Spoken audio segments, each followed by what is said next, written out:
السلام عليكم ورحمة الله وبركاته. بسم الله الحمد لله والصلاة والسلام على رسول الله وعلى آله وصحبه أجمعين ومن والاه. رب اشرح لي صدري ويسر لي أمري واحلل عقدة من لساني يفقه قولي. يا أيها الذين آمنوا اتقوا الله حق تقاته ولا تموتن إلا وأنتم مسلمون. ഏറെ ബഹുമാനം നിറഞ്ഞ വിശ്വാസിനികളായ സഹോദരി സഹോദരന്മാരെ, അല്ലാഹു സുബ്ഹാനഹു തആലയെ സൂക്ഷിച്ച് ജീവിക്കണമെന്ന് ആമുഖമായി സ്വന്തം നഫ്സിനോടും പിന്നീട് നിങ്ങൾ ഓരോരുത്തരോടും വസിയത്ത് ചെയ്യുകയാണ്, ഉപദേശിക്കുകയാണ്. വിശുദ്ധ ഖുർആനിലെ 2-ാം അധ്യായം സൂറത്തുൽ ബഖറയുടെ 186 വരെയുള്ള വചനങ്ങളാണ് നമ്മൾ പഠിച്ചത്. അല്ലാഹു സുബ്ഹാനഹു തആല നോമ്പ് വിശ്വാസികൾക്ക് നിർബന്ധമാക്കിയതിൻ്റെ വിവിധ ഘട്ടങ്ങളാണ് നമ്മൾ കഴിഞ്ഞ ക്ലാസ്സുകളിലൂടെ മനസ്സിലാക്കിയത്. 183-ാമത്തെ വചനത്തിൽ അല്ലാഹു സുബ്ഹാനഹു തആല നോമ്പ് നിർബന്ധമാക്കിയതിൻ്റെ ആദ്യഘട്ടവും 185-ാമത്തെ ആയത്തിൽ അതിൻ്റെ 2-ാമത്തെ ഘട്ടവും നമ്മൾ മനസ്സിലാക്കി. അതിൻ്റെ ഇടയിൽ അല്ലാഹു സുബ്ഹാനഹു തആല അല്ലാഹുവിനെ വിളിച്ചു പ്രാർത്ഥിക്കേണ്ടതിൻ്റെ അനിവാര്യതയെയും അല്ലാഹു തൻ്റെ അടിമകളോട് എത്രത്തോളം അടുത്തവനാണെന്നും നോമ്പിൻ്റെ ഇടയിൽ അല്ലാഹു ആ വിഷയത്തെ കൊണ്ടുവന്നതിൻ്റെ പ്രസക്തി എന്താണ്, അതല്ലെങ്കിൽ എന്തിൻ്റെ ഉദ്ദേശത്തിലാണ് അല്ലാഹു അങ്ങനെ അല്ലാഹുവിനെ സംബന്ധിച്ചുള്ള ഒരു കാര്യം നോമ്പിൻ്റെ ഇടയിൽ കൊണ്ടുവന്നത് എന്ന് നമ്മൾ മനസ്സിലാക്കി. ഇനി വീണ്ടും അല്ലാഹു തിരിച്ച് നോമ്പിലേക്ക് പോവുകയാണ്. നോമ്പിൻ്റെ 3-ാമത്തെ ഘട്ടം, അതാണ് ഇൻഷാ അല്ലാഹ് നമുക്ക് ഇന്ന് പഠിക്കാനുള്ളത്. 187-ാമത്തെ ആയത്തിൽ അല്ലാഹു സുബ്ഹാനഹു തആല നിർബന്ധമാക്കിയ നോമ്പിൻ്റെ ഭാരം കുറച്ചുകൊണ്ടുള്ള ഒരു നിയമം അല്ലാഹു നടപ്പിലാക്കുകയാണ്. ഈ ആയത്ത് കൂടി അവതരിച്ചതോടുകൂടി നോമ്പ് നിർബന്ധമാക്കിയതിന് ശേഷം അതിൻ്റെ പരിഷ്കരണം പൂർത്തീകരിക്കണം. നോമ്പിലേക്ക് ഇനിയൊന്നും കൂട്ടാനില്ല, ഒന്നും കുറക്കാനുമില്ല. നോമ്പെന്ന് പറയുന്ന അമലിനെ പൂർണ്ണാർത്ഥത്തിൽ അല്ലാഹു ഒരു അമലായി വിശ്വാസികൾക്ക് നിയമമാക്കി തരികയാണ്. പിന്നെ ഇനി അതിലേക്കൊന്നും കൂട്ടാനില്ല, കുറക്കാനില്ല. മഹാനായ മുആദ് ഇബ്നു ജബൽ റളിയല്ലാഹു അൻഹു പറഞ്ഞ ഒരു സംഭവം നമ്മൾ കഴിഞ്ഞ ക്ലാസ്സിൽ വിശദീകരിച്ചു. നമസ്കാരത്തെ അല്ലാഹു 3 ഘട്ടങ്ങളായിട്ടാണ് പൂർത്തീകരിച്ചത്. അതുപോലെ തന്നെ നോമ്പിനെയും 3 ഘട്ടങ്ങളായി പൂർത്തീകരിച്ചു. നോമ്പിൻ്റെ 1-ാമത്തെ ഘട്ടം അല്ലാഹു നോമ്പ് നിർബന്ധമാക്കി മുൻപുള്ള വേദക്കാർക്ക് നിർബന്ധമാക്കിയതുപോലെ. അപ്പോൾ സ്വഹാബികൾ അന്ന് നോമ്പ് പിടിച്ചിരുന്നത് എല്ലാ മാസത്തിലെയും 3 നോമ്പും ആശുറാ നോമ്പുമായിരുന്നു. ഇതാണ് നോമ്പിൻ്റെ ആദ്യ ഘട്ടം. 2-ാമത്തെ ഘട്ടം ഷഹ്റു റമളാൻ അല്ലദീ ഉൻസില ഫീഹിൽ ഖുർആൻ എന്ന ആയത്ത് അവതരിച്ചപ്പോൾ ആദ്യം വിശ്വാസികൾ പിടിച്ചിരുന്ന മാസത്തിലെ 3 നോമ്പും ആശുറാവും സുന്നത്തായി, റമളാനിലെ നോമ്പ് നിർബന്ധമായി. ആ റമളാനിലെ നോമ്പ് നിർബന്ധമാക്കപ്പെട്ടു എന്ന് പറഞ്ഞതിന് ശേഷം അതിൻ്റെ 3-ാമത്തെ ഘട്ടം അതാണ് ഈ ആയത്തിൽ വിശദീകരിക്കുന്നത്. നോക്കൂ, അഊദു ബില്ലാഹി മിനശ് ശൈത്വാനിർ റജീം ബിസ്മില്ലാഹിർ റഹ്മാനിർ റഹീം ഉഹില്ല ലക്കും ലൈലത്തസ് സിയാമിർ റഫസു ഇലാ നിസാഇക്കും. ഉഹില്ല ലക്കും, അഹല്ല യുഹില്ലു ഇഹ്ലാൽ. അഹല്ല എന്ന് പറഞ്ഞാൽ ഹലാലാക്കി തന്നിരിക്കുന്നു. അഹല്ല എന്ന വാക്ക് നമ്മൾ മുമ്പ് പഠിച്ചിട്ടുണ്ടെന്ന് തോന്നുന്നു. അഹല്ല, എന്നാൽ നമുക്കൊന്ന് എഴുതിയേക്കാം. അഹല്ല അഹല്ല എന്ന് പറഞ്ഞാൽ ഹലാലാക്കി തന്നു. ഉഹില്ലലക്കും നിങ്ങൾക്ക് ഹലാലാക്കി തന്നിരിക്കുന്നു, അനുവദിച്ച് തന്നിരിക്കുന്നു. ലൈലത്ത സിയാം നോമ്പിൻ്റെ രാത്രിയിൽ. അർ റഫസു റഫസ് എന്നതുകൊണ്ട് ഉദ്ദേശം ഭാര്യ ഭർത്തു ബന്ധത്തെ പറ്റിയാണ്. അൽ ജിമാ ഭാര്യയും ഭർത്താവും തമ്മിലുള്ള സല്ലാപത്തെ പറ്റിയാണ് ഇവിടെ റഫസ് എന്ന് ഉദ്ദേശിച്ചിട്ടുള്ളത്. അതിനെപ്പറ്റി ഇബ്നു കസീർ റഹ്മത്തുള്ളാഹി അലൈഹി വിശദീകരിക്കുന്നുണ്ട്. റഫസ് എന്ന് പറഞ്ഞു കഴിഞ്ഞാൽ ഭൂരിപക്ഷ മുഫസ്സിറുകളും പറഞ്ഞു, ഇബ്നു അബ്ബാസ് റളിയല്ലാഹു അൻഹു സഹാബികളിൽ നിന്ന്, അത്താ വ മുജാഹിദ് വ സഈദ് ഇബ്നു ജുബൈർ വ താവൂസ് വ സാലിം ഇബ്നു അബ്ദില്ല, അങ്ങനെ തുടങ്ങി ഒരു നീണ്ട താബീങ്ങൾ ഒരുമിച്ച് പറഞ്ഞു അർ റഫസ് എന്ന് പറഞ്ഞാൽ ഇവിടെ ഉദ്ദേശിക്കുന്ന അൽ ജിമാ, ഭാര്യ ഭർത്ത് സല്ലാപങ്ങളും ബന്ധങ്ങളുമാണ്. എന്നാൽ ഇതേ പദം വേറെ ചില കാര്യങ്ങൾക്ക് ഉദ്ദേശിക്കാറുണ്ട്. വല റഫസ വല ഫുസൂഖ് എന്ന് പറഞ്ഞില്ലേ. അപ്പം റഫസ് എന്ന് പറഞ്ഞാൽ പുറത്തു പറയാൻ ലജ്ജിക്കുന്ന, പുറത്തു പറയാൻ മടിക്കുന്ന ചില വർത്തമാനങ്ങളെയാണ് റഫസ് എന്ന് പറയുക. ഭാര്യയും ഭർത്താവും തമ്മിലുള്ള സംസാരം ഒരിക്കലും പുറത്തു പറയാൻ പറ്റില്ലല്ലോ. കാരണം അത് അവർക്കിടയിലുള്ള രഹസ്യമാണ്. അത് അവർക്കിടയിൽ അള്ളാഹ് അനുവദിച്ചതാണെങ്കിൽ പോലും അത് പുറത്തു പറയാൻ പറ്റൂല. അപ്പം റഫസ് എന്ന വാക്കിൻ്റെ അർത്ഥം, അതിൻ്റെ ഭാഷാർത്ഥം എന്ന് പറഞ്ഞാൽ പുറത്തു പറയാൻ പറ്റാത്ത ചില വാക്കുകളും സല്ലാപങ്ങളെയുമാണ് റഫസ് എന്നുകൊണ്ട് ഉദ്ദേശിക്കുന്നത്. എന്നാൽ ഇവിടെ സാങ്കേതികമായി പറഞ്ഞ ജിമാഅൻ, ഭാര്യയും ഭർത്താവും തമ്മിലുള്ള ലൈംഗികമായ ബന്ധത്തെയാണ് അർ റഫസ് എന്നുകൊണ്ട് ഉദ്ദേശിക്കുന്നത്. ഇലാ നിസായിക്കും നിങ്ങളുടെ സ്ത്രീകൾക്ക്, നിങ്ങളുടെ സ്ത്രീകളുടെ അടുക്കൽ നിങ്ങൾക്ക് നോമ്പിൻ്റെ രാത്രിയിൽ അള്ളാഹു റഫസിനെ, ജിമാഇനെ അനുവദനീയമാക്കി തന്നിരിക്കുന്നു. അപ്പോൾ ഇത് മൂന്നാമത്തെ ഘട്ടമാണല്ലോ നോമ്പിൻ്റെ. അപ്പോൾ ഇത് മുമ്പ് അനുവദനീയമല്ലായിരുന്നു. അനുവദനീയം അല്ലാത്തൊരു കാര്യമായതുകൊണ്ടാണ് നിങ്ങൾക്കിതാ ഉഹില്ലലക്കും അനുവദിച്ച് തന്നിരിക്കുന്നു എന്ന് പറഞ്ഞത്. അപ്പോൾ ആ ഘട്ടത്തെ പറ്റി നമ്മൾ പറഞ്ഞതാണ്. അതായത് മഗ്രിബ് നിസ്കാരത്തിന് നോമ്പ് മുറിച്ച് കഴിഞ്ഞാൽ പിന്നെ ഉറങ്ങുന്നത് വരെ അവർക്ക് ഭക്ഷണം കഴിക്കാം. അതല്ലെങ്കിൽ ഇശാ നമസ്കാരത്തിൻ്റെ സമയം വരെ ഭക്ഷണം കഴിക്കാം. ഈ 2 രൂപമായിരുന്നു. ആരെങ്കിലും ഒരാൾ ഇശാന് മുമ്പ് ഉറങ്ങിപ്പോയാൽ പിന്നെ അവന് കഴിക്കാൻ പറ്റൂല. അല്ലെങ്കിൽ ഇനി ഇശാ നിസ്കാരം കഴിഞ്ഞ ഒരാൾ പെട്ടെന്ന് ഭക്ഷണം കഴിക്കാതെ ഉറങ്ങിപ്പോയാൽ അയാൾക്ക് പിന്നെ ഭക്ഷണം കഴിക്കാൻ പറ്റൂല, വെള്ളം കുടിക്കാൻ പറ്റൂല, ഭാര്യയുമായിട്ടുള്ള ലൈംഗിക ബന്ധത്തിനും അനുവാദമില്ല. അവിടെ പെട്ടെന്ന് നോമ്പ് തുറന്നു, അടുത്ത നോമ്പിലേക്ക് കയറി. പിന്നെ അയാൾക്ക് അടുത്ത ഭക്ഷണവും വെള്ളവും കുടിക്കണമെങ്കിൽ പിന്നെ അടുത്ത സൂര്യാസ്തമയം വരണം. അതുവരെ പിന്നെ ഒന്നും കഴിക്കാൻ പറ്റൂല. ആ 2 സംഭവം നമ്മൾ കഴിഞ്ഞ ക്ലാസ്സിൽ പറഞ്ഞു. ഒന്ന് ഉമർ ഇബ്നു ഖത്താബ് റളിയല്ലാഹു ആണ്. ഉമർ ഇബ്നു ഖത്താബ് റളിയല്ലാഹു തൻ്റെ ഭാര്യയെ ഉറങ്ങിയതിന് ശേഷം ഭാര്യയുമായി സംസർഗത്തിൽ, സല്ലാപത്തിൽ ഏർപ്പെട്ടു. ഉമർ റളിയല്ലാഹു ഉറങ്ങിയിട്ടില്ല, പക്ഷെ ഭാര്യ ഉറങ്ങിപ്പോയി. അപ്പോഴും പ്രശ്നമാണ്. കാരണം ഒരാൾ നോമ്പിലേക്ക് കയറി. അപ്പം ഇത് അനുവദിക്കപ്പെടാത്തൊരു കാര്യം ചെയ്ത് കഴിയുമ്പോൾ മനസ്സിൽ ഒരിടങ്ങേറുണ്ടാവും, പ്രയാസം ഉണ്ടാവും. മറ്റൊരു സംഭവം മഹാനായ അൻസാരിയായ സഹാബി ഖൈസ് ഇബ്നു സുർമയാണ്. അദ്ദേഹത്തിൻ്റെ സംഭവം നമ്മൾ വിശദീകരിച്ചതാണ്. പക്ഷേ ഈ ആയത്തുമായിട്ട് അത് തഫ്സീറിൽ വീണ്ടും ആവർത്തിച്ച് വന്നിട്ടുണ്ട്. അതായത് അദ്ദേഹം ജോലി കഴിഞ്ഞ് വിഷമിച്ച് വീട്ടിലെത്തി, അദ്ദേഹം ക്ഷീണത്തിൽ ഉറങ്ങിപ്പോയി, ഭക്ഷണം കഴിച്ചില്ല. നോമ്പ് തുറക്കുന്ന സമയത്ത് പിന്നെ നോമ്പ് തുറന്നു കഴിഞ്ഞ് പിന്നെ ഉറങ്ങിയാൽ പിന്നെ ഫുഡ് കഴിക്കാൻ പാടില്ല എന്നതാണ് അന്നത്തെ വേദക്കാരുടെ നോമ്പ്.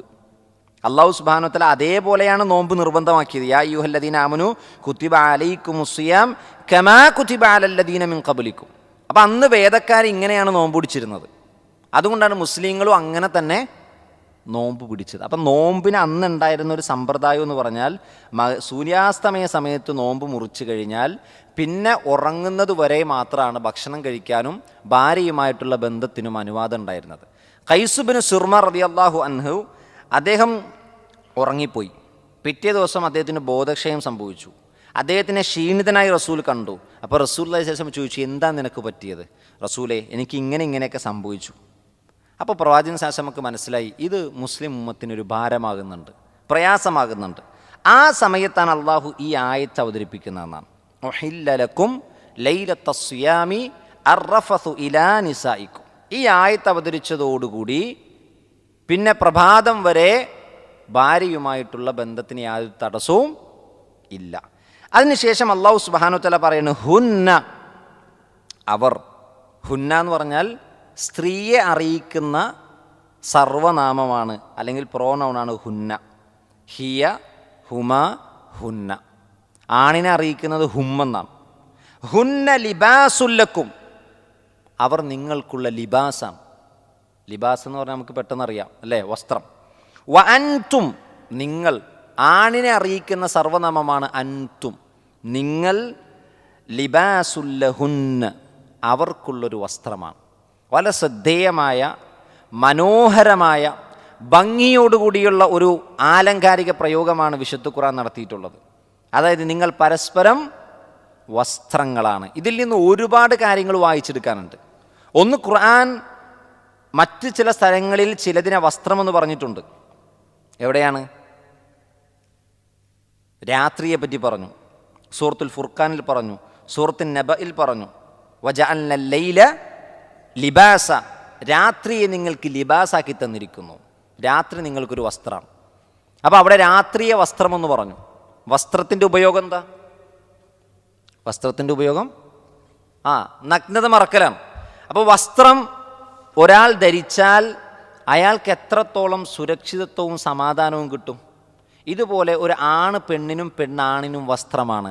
അറബികൾക്കിടയിൽ ഭാര്യയെ വസ്ത്രമായി അവർ പ്രയോഗങ്ങൾ നടത്തിയിട്ടുണ്ടെന്നാണ്. ലിബാസ് എന്ന് ഭാര്യയെ വിളിച്ചിരുന്നു എന്നാണ്. അവൾ നമുക്കുള്ളൊരു വസ്ത്രമാണ്.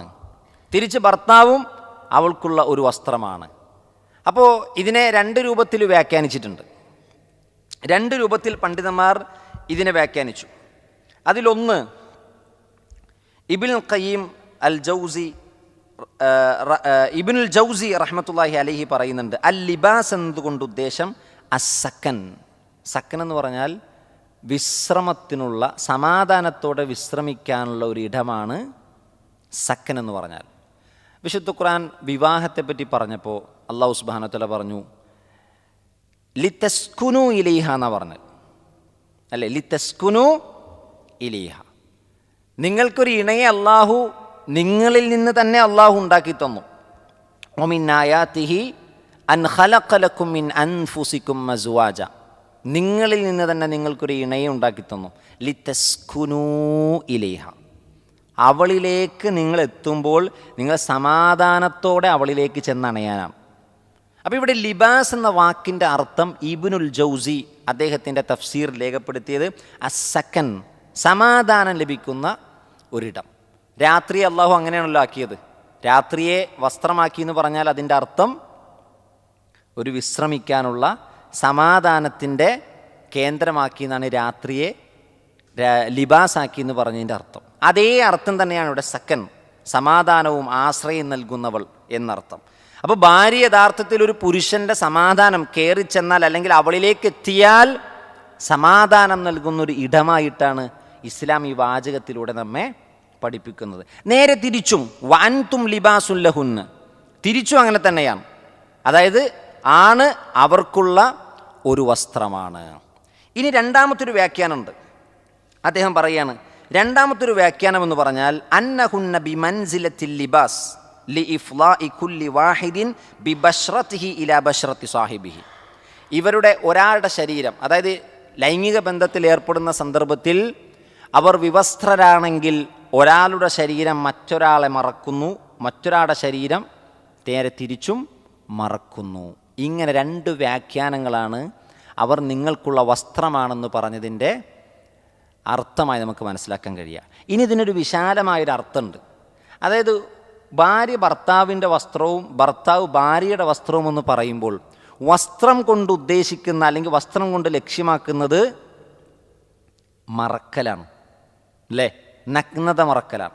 അപ്പോൾ ഭാര്യയുടെ ന്യൂനതകൾ മറച്ചു വെക്കേണ്ടവനാണ് ഭർത്താവ്, ഭർത്താവിൻ്റെ ന്യൂനതകൾ മറച്ചു വെക്കേണ്ടവളാണ് ഭാര്യ. ഭർത്താവിൻ്റെ ഒരു ന്യൂനത കാണുമ്പോൾ തന്നെ നാട്ടുകാരോട് വിളിച്ചു പറയുക, വാപ്പയോട് വിളിച്ചു പറയുക, കുടുംബക്കാരെ വിളിച്ചു പറയുക. ഭാര്യയുടെ ഒരു ന്യൂനത കാണുമ്പോൾ തന്നെ സ്വന്തം കുടുംബക്കാരെ മുഴുവൻ വിളിച്ചിട്ട് പറയുക ഇവള് ശരിയല്ല എന്ന് പറഞ്ഞ് പരസ്പരമുള്ള ന്യൂനതകളെ പോലും രഹസ്യമാക്കി സൂക്ഷിച്ചു വെക്കാൻ കഴിയാത്ത ഭാര്യ ഭർത്തൃബന്ധങ്ങൾ ഒരുപാടുണ്ട്. യഥാർത്ഥത്തിൽ ഈ ആയത്ത് നമ്മെ പഠിപ്പിക്കുന്നത് ഭാര്യയുടെയും ഭർത്താവിൻ്റെയും ഇടയിലുണ്ടാകുന്ന രഹസ്യങ്ങൾ അവർ പരസ്പരം ലിബാസുകളായി അത് മറച്ചു വെക്കണമെന്നാണ്. ലിബാസുകളാകണം. അല്ലാഹു സുബ്ഹാനഹു തആല യഥാർത്ഥത്തിൽ ഭാര്യ ഭർത്തൃബന്ധത്തിൻ്റെ മനോഹാരിതയാണ് ഈ ഒരു വാചകം കൊണ്ട് അർത്ഥമാക്കുന്നത്. അതിനുശേഷം അള്ളാഹു പറഞ്ഞു അലിമല്ലാഹ്. അലിമല്ലാഹ്, അള്ളാഹു അറിഞ്ഞിട്ടുണ്ട്. അലിമ എന്ന് പറഞ്ഞാൽ അറിഞ്ഞു. അന്നക്കും, തീർച്ചയായും നിങ്ങൾ, കുന്തും, നിങ്ങൾ ആയിരുന്നു എന്നത്, തഖ്താനൂൻ, തഖ്താനൂൻ, പരസ്പരം വഞ്ചിക്കുന്നവരായിരുന്നു എന്നത് അള്ളാഹു അറിഞ്ഞിട്ടുണ്ട്. അൻഫുസക്കും, നിങ്ങളുടെ സ്വന്തം ദേഹത്തെ. സ്വന്തം ദേഹത്തെ വഞ്ചിക്കുക എന്ന് പറഞ്ഞാൽ അള്ളാഹ് അനുവദിക്കാത്തൊരു കാര്യം ചെയ്യുന്നതിലൂടെ നമ്മൾ തെറ്റ് ചെയ്യുകയാണ്. നമ്മൾ തെറ്റ് ചെയ്താൽ നമ്മൾ നമ്മുടെ സ്വന്തത്തെയാണ് വഞ്ചിക്കുന്നത്. അള്ളാഹ് ഒരു ഹറാമാക്കിയ കാര്യം നമ്മൾ ചെയ്താൽ നമ്മൾ അള്ളാനെ അല്ല വഞ്ചിക്കുക, പിന്നെ സ്വന്തത്തെയാണ് വഞ്ചിക്കുക. നമ്മുടെ സ്വന്തം നഫ്സിനെയാണ് നമ്മൾ വഞ്ചിക്കുന്നത്.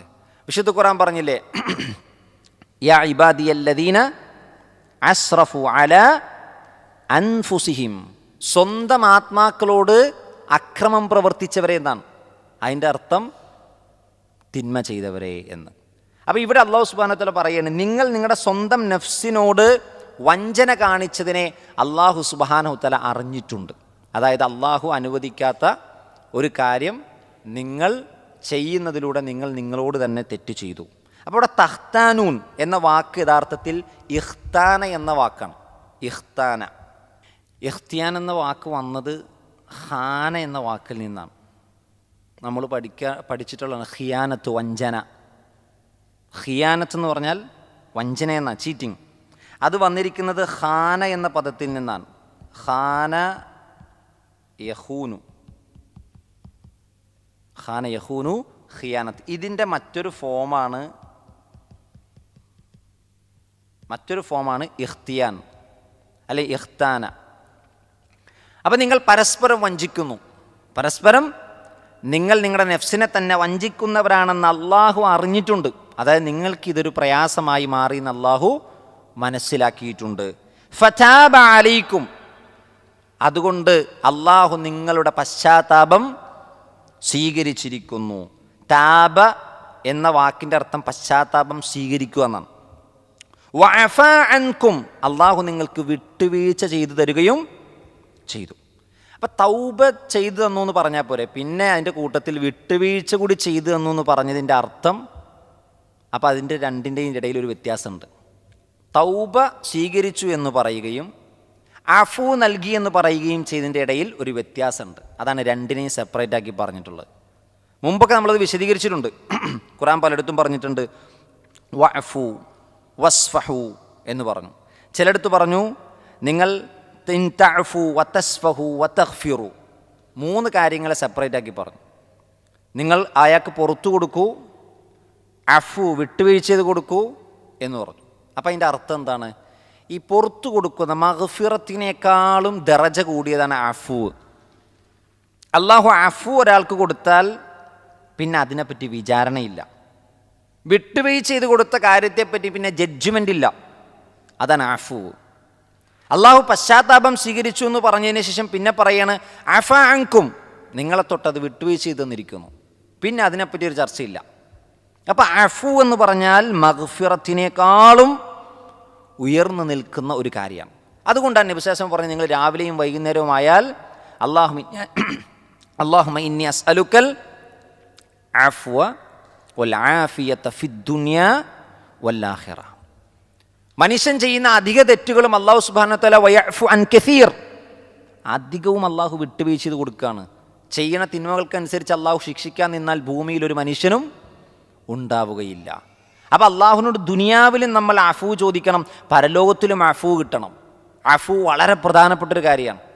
ലൈലത്തുൽ ഖദറിൻ്റെ രാത്രി ഏതാണെന്ന് ഞാൻ തിരിച്ചറിഞ്ഞാൽ എന്താണ് നബിയെ ഞാൻ ചൊല്ലേണ്ടതെന്ന് ആയിഷ ബീവി ചോദിച്ചപ്പോൾ നബി സല്ലല്ലാഹു അലൈഹി വസല്ലം പറഞ്ഞു കൊടുത്തു, അല്ലാഹുമ്മ ഇന്നക അഫൂൻ തുഹിബ്ബുൽ അഫ്വ ഫഅഫു അന്നി. അപ്പോൾ അല്ലാഹു സുബ്ഹാനഹു വ തആല ഇവിടെ പറയാണ്, നിങ്ങൾക്ക് സംഭവിച്ച ആ കാര്യത്തെ അല്ലാഹു വിട്ടുകളഞ്ഞിരിക്കുന്നു, അത് അള്ളാഹു വിട്ടുവീഴ്ച ചെയ്ത് കൊടുത്തിരിക്കുന്നു. ഇനി അതിനെപ്പറ്റി ചോദ്യമില്ല. ഫൽ ആൻ, എന്നാൽ ഇപ്പോൾ, അൽ ആൻ, അൽ ആൻ എന്ന് പറഞ്ഞാൽ നൗ എന്ന് നമ്മൾ ഇംഗ്ലീഷിൽ പറയുന്ന അൽ ആൻ, ഇപ്പോൾ.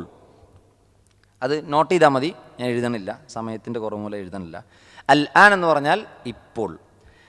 എന്നാൽ ഇപ്പോൾ ബാഷിറൂഹുന്ന, ബാഷിറൂഹുന്ന, ബാഷിറൂഹുന്ന എന്ന് പറഞ്ഞാൽ ബാഷറ യുബാഷിറു, ബാഷറ എന്ന് പറഞ്ഞാൽ നേരിട്ട് ഇടപെടുന്നതിനെയാണ് ബാഷറ എന്ന് പറയാൽ.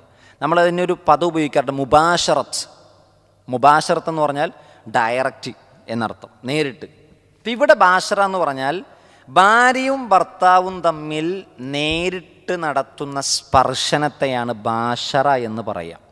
ബാഷറ, ബാഷറ യുബാഷിറു, മുബാഷറത്ത്. അല്ലാഹു സുബ്ഹാനഹു വ തആല പറയാണ് ബാഷിറൂ, നിങ്ങൾ സ്പർശിച്ചു കൊള്ളുക, നിങ്ങൾ നേരിട്ട് ഇടപെട്ടുകൊള്ളുക, ഹുന്ന, അവരെ. ബാഷിറു എന്ന് പറഞ്ഞ ഒരു അമ്രാണ്. ബാഷിർ, നീ സ്പർശിച്ചു കൊള്ളുക. ബാഷിറൂ, നിങ്ങൾ സ്പർശിച്ചു കൊള്ളുക. ബാഷിറൂഹുന്ന, നിങ്ങൾ അവരെ സ്പർശിച്ചു കൊള്ളുക, അല്ലെങ്കിൽ നിങ്ങൾ അവരുമായി ഭാര്യ ഭർത്ത് സല്ലാപത്തിൽ നേരിട്ട് ഇടപെട്ടുകൊള്ളുക. വബ്തഗൂ, നിങ്ങൾ തേടിക്കൊള്ളണം. വബ്തഗൂ, ഇബ്തഗൂ എന്ന വാക്ക് നമ്മൾ ഒരുപാട് പഠിച്ചിട്ടുണ്ട്. ആ വാക്ക് നമുക്കൊന്ന് എഴുതാം. ഈ വാക്ക് ഒരുപാട് സ്ഥലത്ത് നമ്മൾ ഓതാറുണ്ട്. ജുമുഅയുടെ സൂറത്ത് ഓതുമ്പോൾ അതിൻ്റെ അവസാന ഭാഗത്ത് നമ്മൾ ഓതുന്നു, വഇദാ ഖുദിയത്തിസ് സ്വലാത്തു വഇദാ ഖുദിയത്തിസ് സ്വലാത്തു ഫൻതശിറൂ ഫിൽ അർളി വബ്തഗൂ മിൻ ഫളില്ല. അള്ളാൻ്റെ ഫളിൽ നിന്ന് നിങ്ങൾ തേടിക്കൊള്ളണം. മറ്റൊരിടത്ത് അല്ലാഹ് പറഞ്ഞത് വബ്തഗൂ ഇലൈഹിൽ വസീല, അള്ളാഹുലേക്ക് അടുക്കാനുള്ള മാർഗങ്ങൾ നിങ്ങൾ തേടിക്കൊള്ളണം. അപ്പോൾ ഇബ്തഗ എന്ന് പറഞ്ഞാൽ തേടുക എന്നാണ്, തേടിക്കൊള്ളുക. മാ കതബല്ലാഹു ലക്കും, നിങ്ങൾക്ക് അള്ളാഹു എഴുതി വെച്ചത്. അവിടെ അതിനെപ്പറ്റി തഫ്സീറുകളിൽ വിശദീകരിച്ചത് മാ കതബല്ലാഹു ലക്കും എന്ന് പറഞ്ഞാൽ ഭൂരിപക്ഷ പണ്ഡിതന്മാരും അവിടെ പറഞ്ഞത് അള്ളാഹു എഴുതി വെച്ചു എന്നതുകൊണ്ട് ഉദ്ദേശിക്കുന്നത് അൽ വലദ്, അൽ വലദ്, സന്താന ഉൽപാദനം അല്ലെങ്കിൽ സന്താനത്തെ പ്രതീക്ഷിക്കുക എന്നുള്ളതാണ് അള്ളാഹു മാ കതബല്ലാഹു ലക്കും എന്നവിടെ പറഞ്ഞതിൻ്റെ ഉദ്ദേശം. അതായത് കേവലം സുഖാസ്വാദനത്തിനുള്ളത് മാത്രമല്ല ലൈംഗിക ബന്ധം, മറിച്ച് അവിടെ അള്ളാഹു സുബ്ഹാനഹു വ തആല അതിനോടൊപ്പം വെക്കുന്നൊരു വലിയ ലക്ഷ്യമുണ്ട്. അത് ജനങ്ങളുടെ, മനുഷ്യരുടെ നിലനിൽപ്പിൻ്റെ ആധാരമാണ്. മനുഷ്യനിവിടെ നിലനിൽക്കാൻ അള്ളാഹു വച്ചിരിക്കുന്ന ഒരു സംഗതിയാണ് ഭാര്യ ഭർത്തൃ ബന്ധത്തിലൂടെ ജനങ്ങൾ, മനുഷ്യർ ഇവിടെ ഉണ്ടാവുക എന്നുള്ളത്.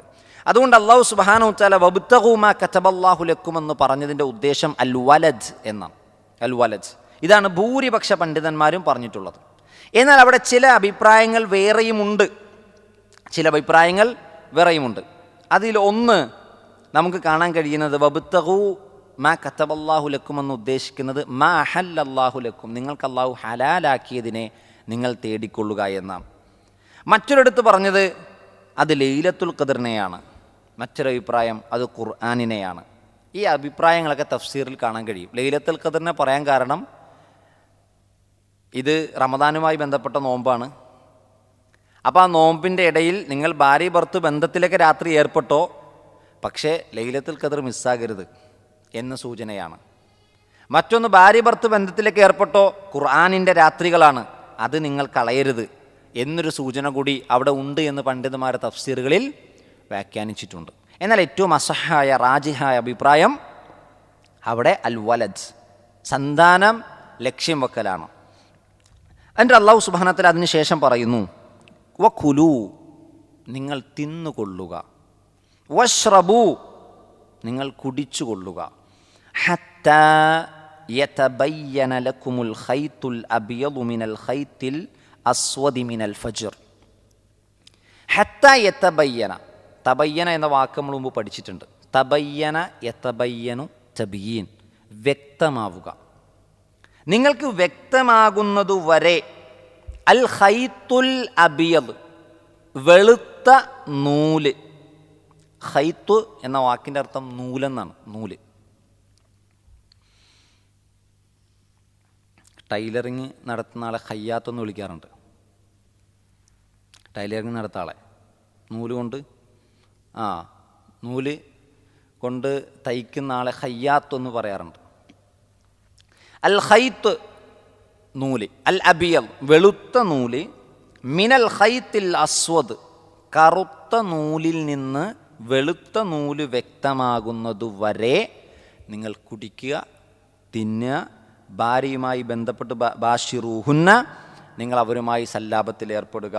മിനൽ ഫജ്റിൽ നിന്ന്, പ്രഭാതത്തിൽ നിന്ന്.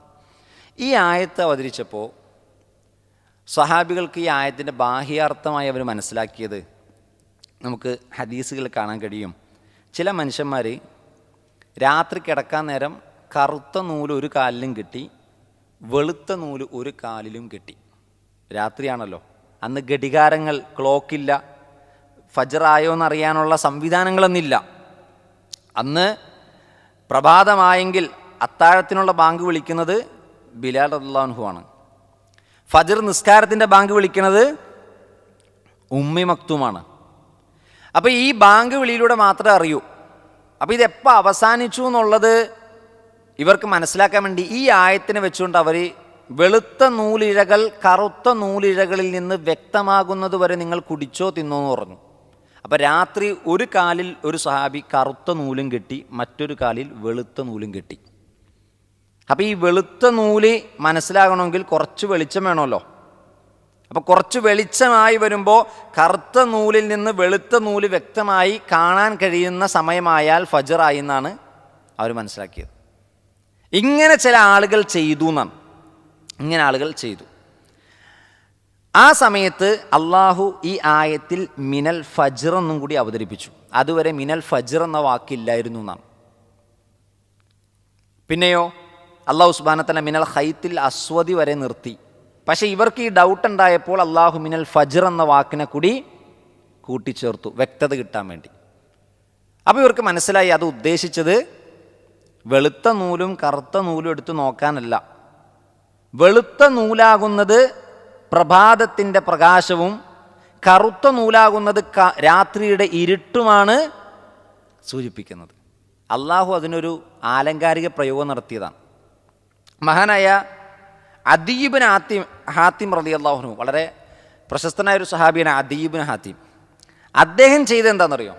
അദ്ദേഹം ചെയ്തത് ഒരു കറുത്ത കയറും ഒരു വെളുത്ത കയറും എടുത്തു. ഒരു കറുത്ത നൂലും ഒരു വെളുത്ത നൂലും എടുത്തിട്ട് അദ്ദേഹം ഫജഅൽതുഹുമാ തഹ്ത വിസാദത്തി, അദ്ദേഹം നബിയോട് വന്നിട്ട് പറയണേ, നബിയെ ഞാൻ അതിൻ്റെ തലയണയുടെ അടിയിൽ വെച്ച് നോക്കി രാത്രി ഉറങ്ങാൻ നേരം. രാവിലെ എഴുന്നേറ്റ് നോക്കിയിട്ട് അത് വെളുത്ത നൂല് കറുത്ത നൂലിൽ നിന്ന് വ്യക്തമാകുന്നില്ല. ഇത് മഹാനായ അദീ ഇബ്നു ഹാത്തിം എന്ന് പറയുന്ന അറിയപ്പെട്ട സ്വഹാബിയാണ്. ഇതിൻ്റെ ബാഹ്യാർത്ഥം നോക്കുമ്പോൾ കറുത്ത നൂലും വെളുത്ത നൂല് കറുത്ത നൂലിൽ നിന്ന് വ്യക്തമാകണം. അപ്പോൾ രാത്രി കിടക്കാൻ നേരം മൂപ്പരുടെ തലയണയുടെ അടിയിലെടുത്ത് ഇത് വെച്ച് നോക്കി, പക്ഷേ ഒന്നും കാണുന്നില്ല. അപ്പം നബി സല്ലല്ലാഹു അലൈഹി വസല്ലം ഇത് കേട്ട ഉടനെ പറയുകയാണ്, ഇന്ന വിസാദത്തക്ക ഇദൻ ലഹരീദ്, നിൻ്റെ തലയണ ഭയങ്കര വലുതായിരിക്കുമല്ലോ അങ്ങനെയാണെങ്കിൽ.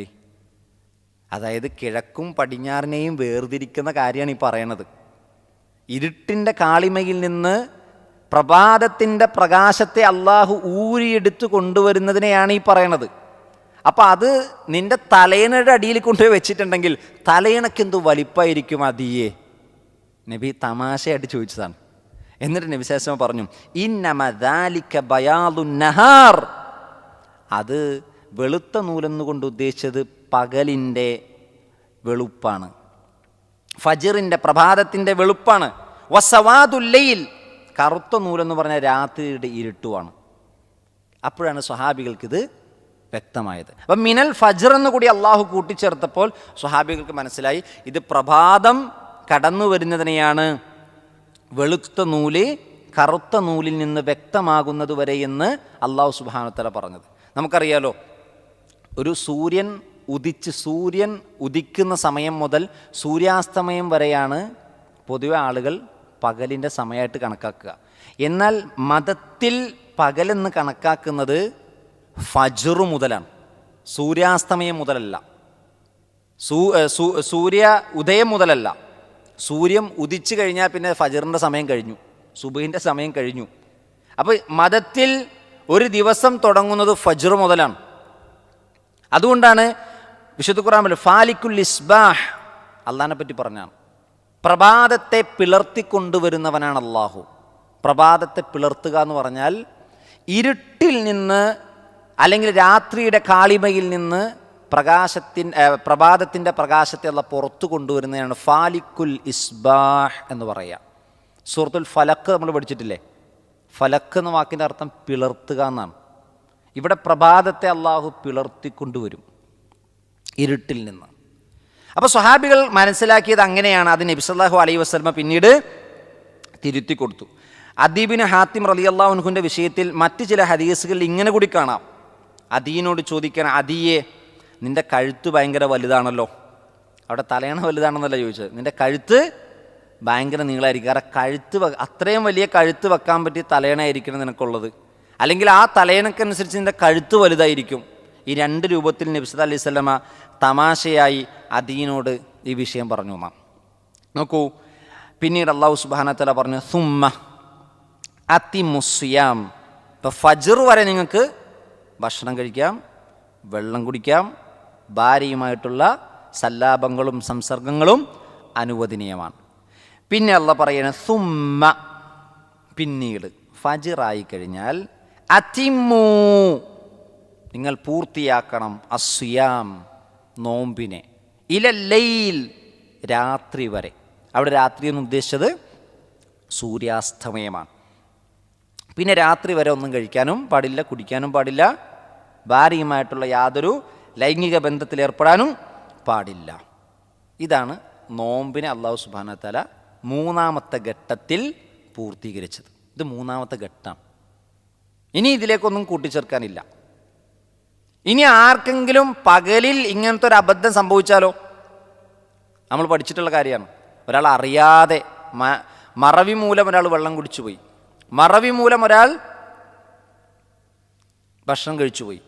നബി സല്ലല്ലാഹു അലൈഹി വസല്ലം പറഞ്ഞു, അവനെ അള്ളാഹു ഭക്ഷിപ്പിച്ചതാണ്, അള്ളാഹു കുടിപ്പിച്ചതാണ്, അവൻ്റെ നോമ്പ് മുറിയൂല മറവി മൂലമാണെങ്കിൽ. എന്നാൽ ഭാര്യയുമായിട്ടുള്ള ബന്ധം മറവി മൂലം സംഭവിക്കൂല, അതറിഞ്ഞുകൊണ്ടേ സംഭവിക്കൂ. അങ്ങനെ സംഭവിച്ചാലോ അവിടെ അള്ളാഹു അറിഞ്ഞിട്ടാണ്, അല്ലെങ്കിൽ അള്ളാഹു ആണ് ചെയ്യിപ്പിച്ചതെന്ന് പറഞ്ഞില്ല നബി സല്ലല്ലാഹു അലൈഹി വസല്ലം. അവിടെ പ്രായശ്ചിത്തം ചെയ്യാൻ പറഞ്ഞു. റമളാനിൻ്റെ പകലിൽ ഭാര്യ ഭർത്തു ബന്ധത്തിൽ ഏർപ്പെട്ടാൽ 2 മാസം തുടർച്ചയായി നോമ്പെടുക്കണം. അതിന് സാധിച്ചിട്ടില്ലെങ്കിലോ 60 മിസ്കീനുകൾക്ക് ഭക്ഷണം കൊടുക്കണം. അപ്പോൾ നബി സല്ലല്ലാഹു അലൈഹി വസല്ലമയുടെ സ്വഹാബികളിൽ ഒരാൾക്ക് ഇത് സംഭവിച്ചു. അദ്ദേഹത്തോട് പറഞ്ഞു 2 മാസം നോമ്പെടുത്തോളാൻ പറഞ്ഞു നബി സല്ലല്ലാഹു അലൈഹി വസല്ലം. തൗബ ചെയ്യുക, 2 മാസം നോമ്പെടുക്കുക. അപ്പോൾ സ്വഹാബി പറഞ്ഞു, നബി അതിനുള്ള ആരോഗ്യം എനിക്കില്ല. എന്നാൽ പിന്നെ ഒരു പണി, 60 മിസ്കീനുകൾക്ക് ഭക്ഷണം കൊടുത്തു. ഈ നാട്ടിലെ ഏറ്റവും വലിയ മിസ്കീൻ ഞാനല്ലാതെ വേറെ ആരുമല്ല. പിന്നെ വിശേഷം അയാളെ നോക്കി ചിരിച്ചു എന്നാണ്. ആ ചിരിയുടെ അർത്ഥം ആരോഗ്യമില്ല, ഇനി മിസ്കീനുമാണ്, എന്നാൽ പറ്റാത്ത പണിക്ക് പോവുകയും ചെയ്തു. മനസ്സിലായോ?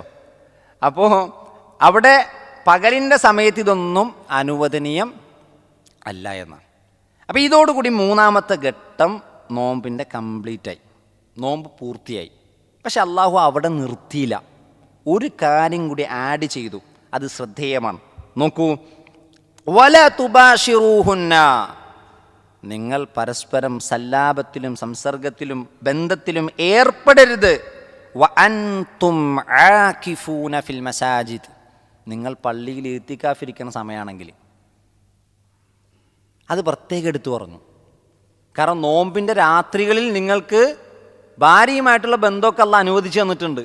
അപ്പോൾ അത് പള്ളിയിൽ ഇത്തികാഫിരിക്കുന്ന സമയത്ത് അള്ളാഹ് ഹറാമാക്കിയിട്ടില്ലല്ലോ എന്ന് ആരെങ്കിലും പറഞ്ഞാൽ ദാ അതിനുള്ള നിയമം കൂടി നടപ്പിലാക്കി. ആരെങ്കിലും പള്ളിയിൽ ഇത്തികാഫിരിക്കാൻ പോകുന്ന സമയത്ത് ഭാര്യയുമായി സല്ലാപത്തിൽ ഏർപ്പെട്ടാൽ അത് തെറ്റാണ്. അള്ളാഹ് പറയണം അവിടെ അനുവാദമില്ല. ഇത്തികാഫ് എന്ന് പറഞ്ഞാൽ അല്ലാഹു സുബ്ഹാനഹു വ തആല നിയമമാക്കിയൊരു ഇബാദത്താണ്. അക്കഫ യഅകുഫു അല്ലെങ്കിൽ ഇഅ്തകഫ യഅ്തകിഫു എന്ന് പറഞ്ഞാൽ ഒരു കാര്യത്തിൽ അതിനോട് ഒട്ടി നിൽക്കുക, അല്ലെങ്കിൽ ഒരു കാര്യത്തിൽ മാത്രം ശ്രദ്ധ കേന്ദ്രീകരിച്ച് അതിൽ കഴിച്ചുകൂട്ടുന്നതിനാണ് ഇഅ്തകഫ എന്ന് പറയുക. അപ്പോൾ ഇബാദത്തിലും നമസ്കാരത്തിലും ഖുർആൻ പാരായണത്തിലും ദിക്റിലൊക്കെ ഒരാൾ ഫുൾ ഫോക്കസ് ചെയ്ത് ഒരാൾ കഴിച്ചുകൂട്ടാണ്, ഇബാദത്തിലാകുകയാണ്. അപ്പം ഈ ഇബാദത്ത് എവിടെയാണ് അള്ളാഹു ശർആക്കിയിട്ടുള്ളത്? വീട്ടിലല്ല, ഫിൽ മസാജിദ്. ഈ ആയത്തിന് തെളിവ് പിടിച്ച് പണ്ഡിതന്മാർ പറഞ്ഞു വീട്ടിൽ ഇത്തിക്കാഫ് ഇരിക്കാൻ പറ്റൂല. ഇത്തിക്കാഫ് ആകണമെങ്കിൽ അത് പള്ളിയിൽ തന്നെ ഇരിക്കണം. എത്രത്തോളം പണ്ഡിതന്മാർ പറഞ്ഞു? ജമാഅത്ത്, സമൂഹ ജമാഅത്ത് നടക്കുന്ന പള്ളിയായിരിക്കണം അത്. ഏതെങ്കിലും ഒരു പ്രയർ ഹാള് പോലത്തെ പള്ളിയല്ല, സമൂഹ ജമാഅത്തോടു കൂടി നടക്കുന്ന ബാങ്ക് വിളിക്കുന്ന ഒരു പള്ളിയായിരിക്കണം. അപ്പോൾ ഈ ആയത്തിൽ നിന്ന് അങ്ങനെയും പണ്ഡിതന്മാർ തെളിവ് പിടിച്ചു, പള്ളിയിലല്ലാതെ ഇത്തിക്കാഫ് പറ്റൂല. അപ്പം പള്ളിയിൽ ഇത്തിക്കാഫ് ഇരിക്കുന്ന സമയം രാത്രിയാണല്ലോ. ആ രാത്രി ഭാര്യയുമായിട്ട് കഴിയുമോ? സല്ലാപങ്ങൾക്ക് കഴിയുമോ? കഴിയൂല.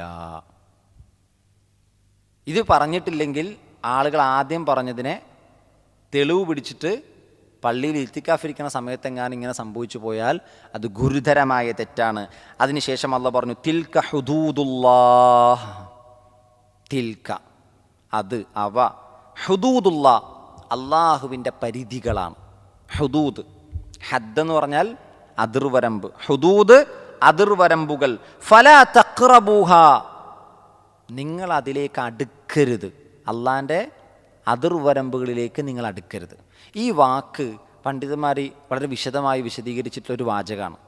അതായത് ഈ അനുവദനീയത്തിൻ്റെ ആ പരിധി എവിടെ അവസാനിക്കുന്നുവോ അവിടെ നിന്നാണ് നിരോധനത്തിൻ്റെ തുടക്കം. പ്രത്യേകം ശ്രദ്ധിക്കണം, അനുവദനീയത്തിൻ്റെ പരിധി എവിടെ അവസാനിക്കും അവിടെ നിന്നാണ് നിരോധനത്തിൻ്റെ തുടക്കം. അപ്പം അനുവദനീയത്തിൻ്റെ അങ്ങേ അറ്റം എടുക്കാൻ പറ്റുമോ? പറ്റൂലെന്ന്. അള്ളാഹ് അനുവദിച്ചതല്ല, പരമാവധി അങ്ങോട്ട് ഉപയോഗിക്കാം എന്നാരും വിചാരിക്കണ്ട. അള്ളാഹ് അനുവദിച്ച കാര്യം പോലും നമ്മൾ ഒരു ലിമിറ്റ് ചെയ്താകണം പോകേണ്ടത്. ഇല്ലെങ്കിൽ അത് നമ്മളെ അതിൻ്റെ അങ്ങേറ്റം എടുക്കാമെന്ന് വിചാരിച്ചു പോയാൽ നമ്മൾ അവസാനം അതിൻ്റെ ഹറാമിലേക്ക് പോകും. ഇവിടെ ഹുദൂദ് എന്ന വാക്കാണ് അത് ഉപയോഗിച്ചത്. അതിർവരമ്പ്, നമുക്കറിയാം രാജ്യത്തിൻ്റെ അതിർവരമ്പിൽ പോയി ആരെങ്കിലും കളിക്കുമോ? രാജ്യത്തിൻ്റെ അതിർവരമ്പ്, ഒരു രാഷ്ട്രത്തിൻ്റെ ബൗണ്ടറിയുടെ അടുക്കൽ പോയാൽ അത് ഭയങ്കര പ്രശ്നമാണ്. അവിടെ നീ എന്തിനു പോയി? ഒന്നും വേണ്ട, എയർപോർട്ടിൻ്റെ ബൗണ്ടറിയുടെ സൈഡിൽ പോയി നിന്നാൽ മതി. എയർപോർട്ടിൻ്റെ സൈഡിൽ വേലി കിട്ടിയിട്ടുണ്ടാവും, അവിടെ പോയി നിന്നാൽ തന്നെ അന്വേഷണം വരും, ചോദ്യം വരും, പിടിച്ചുകൊണ്ട് പോവും, എന്തിനിവിടെ വന്നു, അല്ലേ? അതൊരു വരമ്പാണ്, അതിർവരമ്പാണ്. അതിൻ്റെ അപ്പുറത്തേക്ക് പോയ അപകടമാണ്. അപ്പോൾ അല്ലാഹു സുബ്ഹാനഹു വ തആല ആ അതിർവരമ്പുകളെ നിശ്ചയിച്ച ഹലാലിൻ്റെയും ഹറാമിൻ്റെയും ഇടയിലാണ്. മറ്റൊരു ഹദീസിൽ ഇങ്ങനെ കാണാം, ഇന്നൽ ഹലാല ബയ്യിനുൻ ഇന്നൽ ഹറാമ ബയ്യിനുൻ. ഹലാല് വ്യക്തമാണ്, ഹറാമ് വ്യക്തമാണ്. എന്നാൽ ഹലാലാണോ ഹറാമാണോ എന്ന് വ്യക്തമല്ലാത്ത മുസ്തബഹാത്തുണ്ടാകും. ഇത് ഹലാലാണോ ഹറാമാണോ എന്നറിയില്ല. പക്ഷെ അതിൻ്റെ പിറകെ നിങ്ങൾ പോയാൽ വഖഅ ഫിൽ ഹറാം, ഹറാമിലെത്തും. കാരണം അത് ഹലാലാണെന്ന് വ്യക്തതയില്ല. അതിൻ്റെ പിറകെ നിങ്ങൾ പോയാൽ ലാസ്റ്റ് എത്തുന്നത് ഹറാമിലായിരിക്കും. അപ്പോൾ ഇവിടെ പണ്ഡിതന്മാർ വിശദീകരിക്കുകയാണ്, അനുവദനീയമായൊരു കാര്യത്തിൻ്റെ അങ്ങേ അറ്റം വരെ ഞാൻ പോയെടുക്കും എന്നാരും വിചാരിക്കരുത്. അതിൻ്റെ ആ അവസാനത്തിലാണ് നിരോധനത്തിൻ്റെ തുടക്കം. അപ്പോൾ ചിലപ്പോൾ അനുവദിച്ചതല്ലേ എന്ന് പറഞ്ഞ് പോയി മാക്സിമം എടുത്ത അവസാനം ചില ഹറാമിലേക്ക് എത്തും. അപ്പോൾ അള്ളാഹു വെച്ചിരിക്കുന്ന ആ നിയമത്തെ, അതിർവരമ്പുകളെ ഫലാ തഖ്റബൂഹ, നിങ്ങൾ സ്പർശിക്കരുത്, നിങ്ങൾ അല്ലെങ്കിൽ അതിനെ അടുത്തു പോകരുതെന്നാണ്. നിങ്ങൾ അടുത്തു പോകരുത്. അപ്പോൾ ഭാര്യയുമായിട്ട് പള്ളിയിൽ ഇത്തിക്കാഫിരിക്കുന്ന സമയത്ത് ഭാര്യയല്ലേ, ഭാര്യ ഹറാമാണോ? അല്ല, ഭാര്യ ഹലാലാണ്. അപ്പം എൻ്റെ ഭാര്യയോടൊന്ന് സംസാരിക്കാം, എൻ്റെ ഭാര്യയുടെ അടുക്ക പോയി കുറച്ചുകൂടെ സംസാരിച്ചിരിക്കാം എന്ന് തോന്നിയാൽ ഇത്തിക്കാഫിൻ്റെ ലക്ഷ്യം മാറിപ്പോവും. പിന്നെ അവിടെ സല്ലാപങ്ങൾ നടക്കും, രാത്രിയാണ്, പല ചിന്തകൾ വന്നേക്കാം. അപ്പം അങ്ങനത്തെ ഒരു തലത്തിലേക്ക് ഫലാ തഖ്റബൂഹ, നിങ്ങൾ അടുക്കരുത് എന്ന് പറയാം. അപ്പോൾ ഒരു തെറ്റിലേക്ക് എത്താൻ സാധ്യതയുള്ള ആ ഒരു അകലം നമ്മൾ പാലിക്കണമെന്നാണ്. അകലം പാലിക്കണം. അത് തെറ്റാണ്, പക്ഷെ അത് കുഴപ്പമൊന്നുമില്ല, ഞാനത് തെറ്റിലേക്കൊന്നും പോകില്ല എന്ന് പറഞ്ഞ ചില ആളുകൾക്കൊരു കോൺഫിഡൻസ് ഉണ്ട്.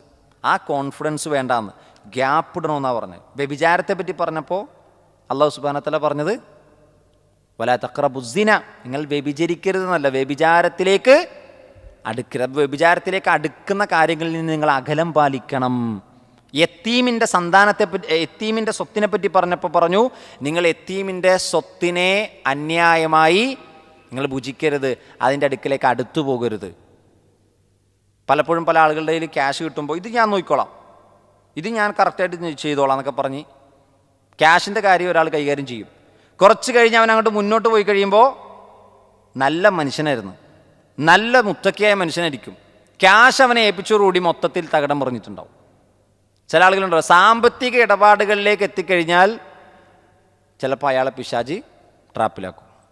ചില ആളുകളുണ്ട് സ്ത്രീകളുമായി ബന്ധപ്പെട്ട വിഷയം അല്ലാഹു സുബ്ഹാനഹു വ തആല പറഞ്ഞു ഒരാണും പെണ്ണും ഒരു റൂമിൽ ഒറ്റക്കാകാൻ പാടില്ല. ഇന്ന് കൗൺസിലിംഗ് ഒക്കെ നടത്തുമ്പോൾ ആണും പെണ്ണും ഒറ്റ റൂമിൽ ഒറ്റക്കാകുകയാണ്. എനിക്ക് കുഴപ്പമൊന്നുമില്ല, ഞാനതൊക്കെ സൂക്ഷിച്ച് ചെയ്തോളാം എന്ന് വിചാരിക്കുകയാണ്. അന്ന് പറയാണ് വല തഖറബു സിന, നിങ്ങൾ വ്യഭിചാരത്തിലേക്ക് അടുക്കരുത് എന്ന് പറയാം. അടുക്കുന്ന കാര്യങ്ങളിൽ നിന്ന് അകലം പാലിക്കണമെന്നാണ്. കൗൺസിലിങ്ങിന് പോയ എത്ര ആളുകൾ നല്ല മനുഷ്യന്മാർ പെട്ടുപോയിട്ടുണ്ട്. സ്ത്രീകളുടെ വിഷയത്തിൽ, സാമ്പത്തിക വിഷയത്തിൽ ഇടപെട്ടിട്ട് പെട്ടുപോയവരുണ്ട്. അപ്പോൾ യതീമിൻ്റെ സ്വത്തിനെ പറ്റിയാണ് അല്ലാഹ് പറഞ്ഞത് നിങ്ങൾ അതിലടുക്കരുത് എന്ന് പറഞ്ഞത്. അത് കൈകാര്യം ചെയ്യാൻ നിങ്ങൾക്ക് പറ്റൂലെങ്കിൽ ആ പണിക്ക് നിൽക്കരുത്, ഇല്ലെങ്കിൽ നമ്മൾ ഹറാമിലേക്ക് എത്തും.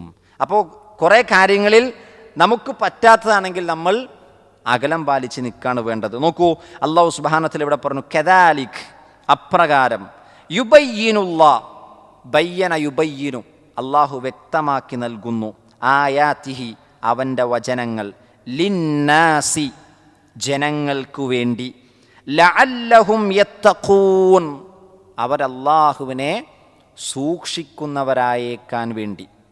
അപ്പോൾ അള്ളാഹു ഈ ആയത്തുകളൊക്കെ ഇങ്ങനെ വ്യക്തമായി വിശദീകരിച്ച് നൽകുന്നത് അള്ളാഹുവിനെ സൂക്ഷിക്കാൻ വേണ്ടിയാണ്. അല്ലെങ്കിൽ അള്ളാഹു ഇങ്ങനെ നിയമങ്ങൾ ഉണ്ടാക്കിയത് അള്ളാഹുവിനെ സൂക്ഷിക്കാൻ വേണ്ടിയാണ്. അപ്പോൾ അള്ളാഹ് എന്തിനാ ഇങ്ങനെ നിയമമൊക്കെ ഉണ്ടാക്കിയെന്നൊരു ചോദ്യം വന്നാൽ ലഅല്ലക്കും തത്തഖൂൻ, ലഅല്ലഹും യത്തഖൂൻ എന്ന് പറയാൻ. നോമ്പ് നിർബന്ധമാക്കി എന്ന് പറഞ്ഞ ആയത്ത് തുടങ്ങുമ്പോൾ അവിടെ അല്ലാഹു സുബ്ഹാനഹു വ തആല നോമ്പിൻ്റെ ലക്ഷ്യം വിശദീകരിച്ചെടുത്ത് ലാസ്റ്റ് പറഞ്ഞത് ലഅല്ലക്കും തത്തഖൂൻ, നിങ്ങൾ അള്ളാഹിനെ സൂക്ഷിക്കാൻ വേണ്ടിയാണെന്നാണ്. നോമ്പിൻ്റെ നിയമം അവസാനിപ്പിക്കുമ്പോഴും അല്ലാഹ് പറഞ്ഞു ലഅല്ലഹും യത്തഖൂൻ. മുഫസ്സിറുകൾ പറയാണ് നോമ്പിൻ്റെ വിഷയം അല്ലാഹ് തുടങ്ങിയതും തഖ്വ കൊണ്ടാണ്, ആ നിയമങ്ങൾ പൂർത്തീകരിച്ചതും തഖ്വ കൊണ്ടാണ്. അപ്പോൾ ഈ നിയമങ്ങളെല്ലാം അള്ളാഹു സംവിധാനിച്ചത് ജനങ്ങൾ അള്ളാഹിനെ സൂക്ഷിക്കാൻ വേണ്ടിയാണ്. ഒരു നിയമവും ഇങ്ങനെ വെച്ചിട്ടില്ലെങ്കിൽ പിന്നെ അള്ളാഹിനെ സൂക്ഷിക്കുക എന്ന് പറയുന്നൊരു സംഗതി ഉണ്ടാവുമോ? നമ്മളൊന്ന് ആലോചിച്ച് നോക്ക്. ഒരു നിയമവും ഇല്ല. മുസ്ലിമിന് ഇസ്ലാം സ്വീകരിച്ചല്ലോ, പിന്നെ അവൻ്റെ ഇഷ്ടം പോലെ ജീവിക്കാം, അവന് തൗഹീദ് ഉണ്ടല്ലോ, ഇനി ഒരു കുഴപ്പമില്ല, പരലോകത്ത് അവൻ രക്ഷയുണ്ട്, തൗഹീദ് ഉണ്ടല്ലോ എന്ന് വിചാരിച്ച് ഒരു നിയമവും വെച്ചിട്ടില്ലെങ്കിൽ ആ തൗഹീദിനെ പോലും അവന് കാത്തു സൂക്ഷിക്കാൻ കഴിയില്ല. അപ്പം നമ്മൾ ഉൾക്കൊണ്ടിരിക്കുന്ന വിശ്വാസം, തൗഹീദ്, ഈമാൻ, ഇതിനെ സംരക്ഷിക്കാൻ കൂടിയാണ് അള്ളാഹു നിയമം വെച്ചിരിക്കുന്നത്. ആ ഈമാനും തൗഹീദും ഉണ്ടെങ്കിലേ നാളെ പരലോകത്ത് നമുക്ക് രക്ഷയുള്ളൂ. അപ്പോൾ പിന്നെ തൗഹീദും ഈമാനും ഒക്കെ സംരക്ഷിക്കാൻ അള്ളാഹു കുറേ നിയമങ്ങൾ വെച്ചിട്ടുണ്ട്, അതിർവരമ്പുകൾ വെച്ചിട്ടുണ്ട്. അതാണ് അള്ളാഹു ഇവിടെ പറഞ്ഞത് ജനങ്ങൾക്ക് അള്ളാഹുവിൻ്റെ വചനങ്ങൾ വ്യക്തമാക്കി കൊടുക്കുന്നതിന് വേണ്ടിയാണ് ലഅല്ലഹും യത്തഖൂൻ, അവർ സൂക്ഷ്മത പാലിച്ചേക്കാം. ഈ ആയത്ത് കൂടി അവതരിച്ചതോടുകൂടി നോമ്പിൻ്റെ 3 ഘട്ടം കംപ്ലീറ്റായി. ഇനി നോമ്പിലേക്കൊന്നും ആഡ് ചെയ്യാനില്ല, ഒന്ന് കുറക്കാനില്ല. വളരെ വിശദമായി ഖുർആൻ അത് വിശദീകരിച്ചു. മഹാന ഇബ്നു കസീർ റഹ്മത്തുള്ളാഹി അലൈഹി ഇതിൻ്റെ കൂട്ടത്തിൽ ചില കാര്യങ്ങൾ പറഞ്ഞു. ഫജ്ർ വരെ നിങ്ങൾക്ക് കഴിക്കാമെന്ന് പറഞ്ഞു, ഫജ്ർ വരെ നിങ്ങൾക്ക് കുടിക്കാമെന്ന് പറഞ്ഞു. അപ്പോൾ അദ്ദേഹം അവിടെ കൊണ്ടുവന്ന കുറേ ഹദീസുകളുണ്ട്. ആ ഹദീസുകൾ അത്താഴത്തിൻ്റെ ഹദീസാണ്, അക്കലത്തു സഹറിൻ്റെ ഹദീസാണ്. അപ്പോൾ ഒരാൾ അത്താഴം കഴിക്കുമ്പോൾ ആ അത്താഴത്തിൻ്റെ സമയം എത്ര ഗ്യാപ്പുണ്ടായിരുന്നു? നബി സല്ലല്ലാഹു അലൈഹി അത്താഴം നബിയോടൊപ്പം അത്താഴം കഴിച്ച സ്വഹാബിയോട് ചോദിക്കുമ്പോൾ പറയുന്നുണ്ട് അദാനും അതേപോലെ അത്താഴത്തിനുമിടയിൽ 50 ആയത്ത് ഓതാനുള്ള സമയം ഗ്യാപ്പിട്ടിരുന്നു. അതിൻ്റെ അർത്ഥം അത്താഴം അതിൻ്റെ ലാസ്റ്റ് കൊണ്ടുപോയി കഴിച്ച് ഫജ്റായി പോകാതിരിക്കാനുള്ളൊരു മുൻകരുതൽ കൂടിയാണ് ആ 50 ആയത്ത്. മനസ്സിലായോ? ഇനി ഒരാൾക്ക് ഫജ്ർ ആയോ എന്നൊരു സംശയം, ഫജ്ർ ആയോ എന്നൊരു പേടി. അപ്പോൾ ചില പണ്ഡിതന്മാർ പറഞ്ഞു ഫജ്ർ ആയെന്ന് യക്കീനായോ അതുവരെ അയാൾക്ക് സമയമുണ്ട്, ഫജ്ർ ആയെന്ന് യക്കീനായോ അതുവരെ അയാൾക്ക് സമയമുണ്ട്. നബി സല്ലല്ലാഹു അലൈഹി വസല്ലമയുടെ കാലഘട്ടത്തിൽ അത്താഴത്തിൻ്റെ ബാങ്ക് കൊടുക്കാൻ ഒരാളെ ഏൽപ്പിച്ചു, അതേപോലെ തന്നെ സുബ്ഹ് നമസ്കാരത്തിൻ്റെ ബാങ്ക് കൊടുക്കാനും ഒരാളെ ഏൽപ്പിച്ചു. അത്താഴത്തിൻ്റെ ബാങ്ക് കൊടുക്കുന്ന സമയത്ത് നിങ്ങൾക്ക് അത്താഴം കഴിക്കാം. സുബഹിൻ്റെ ബാങ്ക് കൊടുക്കണ ആ സമയം എന്ന് പറഞ്ഞാൽ അത് പിന്നെ കഴിക്കാൻ പാടില്ല എന്നുള്ളതാണ്. പാടില്ല. ഈ 2 ബാങ്കിനെയും അള്ളാഹു നബി സല്ലല്ലാഹു അലൈഹി വസല്ലം നിശ്ചയിച്ചതിൻ്റെ ഒരു പ്രധാന കാരണം ഇതാണ്. ഇനി നോക്കൂ, അത്താഴത്തിൻ്റെ പറ്റി നബി സല്ലല്ലാഹു അലൈഹി വസല്ലം പറഞ്ഞു, മാ ബൈന സിയാമിന വ സിയാമി അഹ്ലിൽ കിതാബ്, നമ്മുടെയും അഹ്ലി കിതാബുകാരുടെയും നോമ്പിൻ്റെ ഇടയിലുള്ള വ്യത്യാസം അത്താഴം കഴിക്കലാണ്. അപ്പോൾ അതൊരു വലിയ സുന്നത്താണ്. അത് ആ അത്താഴത്തിൻ്റെ സമയത്ത് തന്നെ നമുക്ക് കഴിക്കാൻ കഴിയണം. പിന്നെ നോമ്പുമായി ബന്ധപ്പെട്ട് ഭാര്യ ഭർത്തു ബന്ധം പറഞ്ഞുകൊണ്ട് ഇബ്നു കസീർ റഹ്മത്തുള്ളാഹി അലൈഹി മറ്റൊരു ഹദീസിനവിടെ കൊണ്ടുവന്നു. നബി സല്ലല്ലാഹു അലൈഹി വസല്ലമയുടെ അടുക്കലേക്ക് വന്നിട്ടൊരു സഹാബി ചോദിക്കുകയാണ്, നബിയെ, ഞാൻ നോമ്പുകാരനായി, ഞാൻ ജനാബത്തുംകാരനായി, നോമ്പുകാരനായിരിക്കെ അല്ലെങ്കിൽ നോമ്പ് പിടിക്കുന്ന ആ തുടക്കത്തിൽ ഞാൻ ജനാബത്തുകാരനായിട്ടാണ് ഞാൻ എഴുന്നേറ്റത്. അപ്പോൾ ഞാൻ എന്തു ചെയ്യണം എന്ന് നബി സല്ലല്ലാഹു അലൈഹി വസല്ലമയോട് ചോദിക്കുകയാണ്. അന്ന റജുലൻ ഖാല യാ റസൂലല്ലാഹ്, അല്ലാഹുവിൻ്റെ റസൂലെ, തുദിരിക്കിനി അസ്സലാത്തു അന ജുനുബുൻ ഫഅസൂമു, ഞാൻ രാവിലെ എഴുന്നേറ്റപ്പോൾ സുബ്ഹിൻ്റെ സമയമായി, അപ്പം ഞാൻ ജനാബത്തുകാരനായിട്ടാണ് എഴുന്നേറ്റത്. ഫഅസൂമു, ഞാനപ്പോൾ നോമ്പെടുക്കണോ? എൻ്റെ നോമ്പ് ശരിയാവുമോ? കാരണം ഞാൻ സുബ്ഹിൻ്റെ ബാങ്ക് വിളിക്കുമ്പോഴാണ് എഴുന്നേറ്റപ്പോൾ ഞാൻ ജനാബത്തുകാരനാണ്, എനിക്ക് കുളി നിർബന്ധമാണ്. അപ്പോൾ പിന്നെ എനിക്ക് നോമ്പുണ്ടോ, എനിക്ക് നോമ്പെടുക്കാൻ പറ്റുമോ എന്ന ചോദ്യമാണ് അദ്ദേഹം ചോദിക്കുന്നത്. നബി സല്ലല്ലാഹു അലൈഹി വസല്ലം അതിന് കൊടുത്ത മറുപടി, വ അന തുദിരിക്കിനി സ്വലാത്തു വ അന ജുനുബുൻ ഫഅസൂമു, ഞാൻ നമസ്കാരത്തിൻ്റെ സമയമാകുന്നത് വരെ ജനാബത്തുകാരനായിട്ടുണ്ട്, ഞാൻ നോമ്പെടുത്തിട്ടുണ്ട്.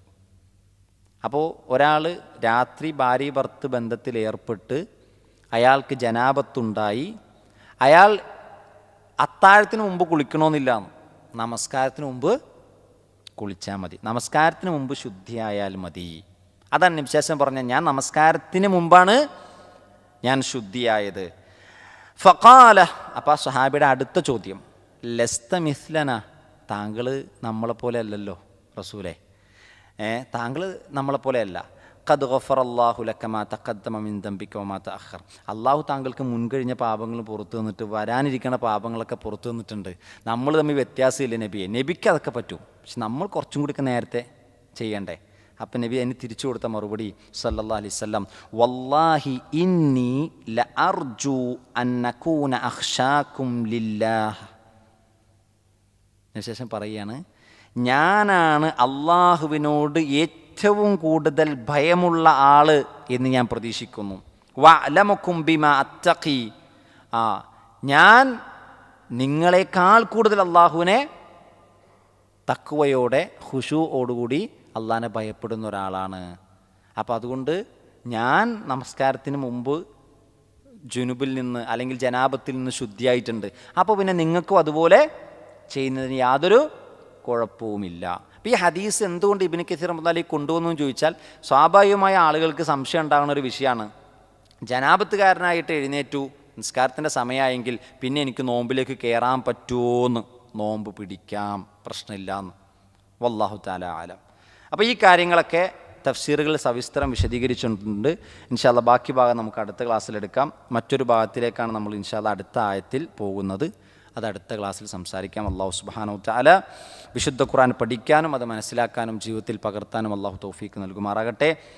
ജീവിതത്തിൽ വന്നുപോയ ചെറുതും വലുതുമായ പാപങ്ങൾ അല്ലാഹു സുബ്ഹാനഹു വതആല പുറത്ത് മാപ്പ് നൽകി അനുഗ്രഹിക്കുമാറാകട്ടെ. വിശുദ്ധ ഖുർആനിൻ്റെ ആളുകളായി നാളെ പരലോകത്ത് അള്ളാഹുവിനെ കണ്ടുമുട്ടാനുള്ള തൗഫീക്ക് അള്ളാഹു നമുക്ക് പ്രദാനം ചെയ്യുമാറാകട്ടെ. ഈയൊരു ഇരുത്തവും സമയവും അധ്വാനവും മീസാനിൽ കനം തൂങ്ങുന്നൊരു നന്മയാക്കി അള്ളാഹു രേഖപ്പെടുത്തുമാറാകട്ടെ. വസല്ലല്ലാഹു വസല്ലമ വബാറക അലാ നബിയിന മുഹമ്മദ് വഅലാ ആലിഹി വസഹ്ബിഹി അജ്മഈൻ വൽഹംദുലില്ലാഹി റബ്ബിൽ ആലമീൻ. സുബ്ഹാനകല്ലാഹുമ്മ വബിഹംദിക് അഷ്ഹദു അൻ ലാ ഇലാഹ ഇല്ലാ അൻത അസ്തഗ്ഫിറുക വഅതൂബു ഇലൈക്. അസ്സലാമു അലൈക്കും വറഹ്മത്തുള്ളാഹി വബറകാതുഹു.